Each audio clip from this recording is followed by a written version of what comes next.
ऐका रे माझ्या बाळांनो, ही शिकवण मनात ठेवा आणि आयुष्यभर पाळा. यातूनच खरा आनंद आणि शांती मिळते. 1. श्रद्धा आणि नामस्मरण. संकट ही आयुष्याचा भाग आहेत. संकट आली की देव विसरू नका. माझं नामस्मरण करा आणि श्रद्धा ठेवा. श्रद्धा ठेवल्याने कोणतंही संकट लहान वाटतं. 2. समाधान हाच खरा खजिना. धनदौलत क्षणात येते जात असते, पण ज्याच्या मनात समाधान आहे तोच खरा श्रीमंत आहे. समाधान हीच खरी संपत्ती आहे. 3. भक्ती मनातली असते. फक्त मंदिरात जाणं म्हणजे भक्ती नाही.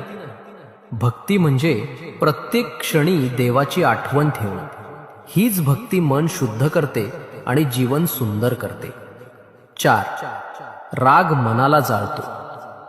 राग दुसऱ्याला नाही, तुलाच